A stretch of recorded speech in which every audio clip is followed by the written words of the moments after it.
In this video, we are going to continue on with logarithmic functions, and we are going to talk about the common logarithm. So the logarithmic function that is a base 10 is called our common logarithm, or common logarithmic function. And so instead of writing it with a log base, we just write it as log. So whenever you see log x, I want you to think log base 10 of x. Okay, so that's really important. All right, so here I'm going to evaluate these, and I got to think about what have I really got here. Well, log of 1,000, I want you to think of this as really log of 10 to the third power, right? Think back to those properties of logarithms, and we said, okay, if we have log base b of b to the something, well, that just gives us that exponent. All right. Similarly here, what I have is really log of, this becomes 10 to the negative 9th power. That's how it got sent down to the denominator. And remember, log is log base 10, so log base 10 of 10 to the negative 9, well, that just equals negative 9. When I take 10 to the log 51, remember log 51 is log base 10 of 51, so that just gives me 51. And this one is tricky. So this becomes 1 over 10 to the log of 3. Well, 10 to the log of 3, remember, is just going to be 3, so this becomes 1 over 3.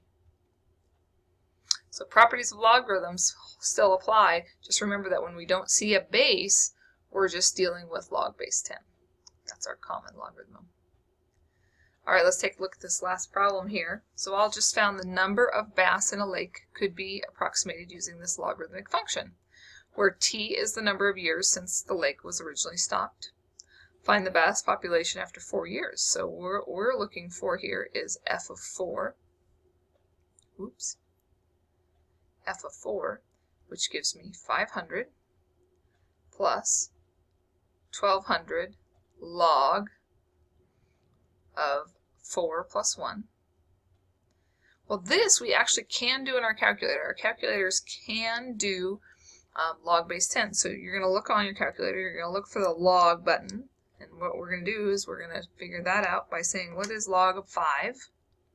4 plus 1 is 5.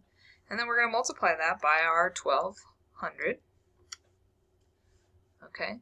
And then the last but not least, we're going to add 500 to that, because that's how we work this all out. And what we get is, I get 1,338.76. But why might I not put 0.76 on this problem? Think about this. What is it we're really talking about here?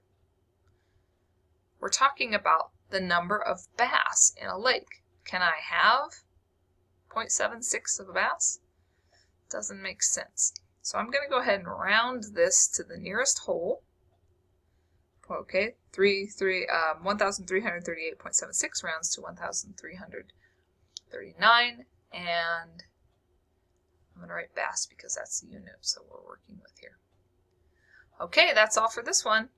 Keep up the good work. We'll see you in the next one.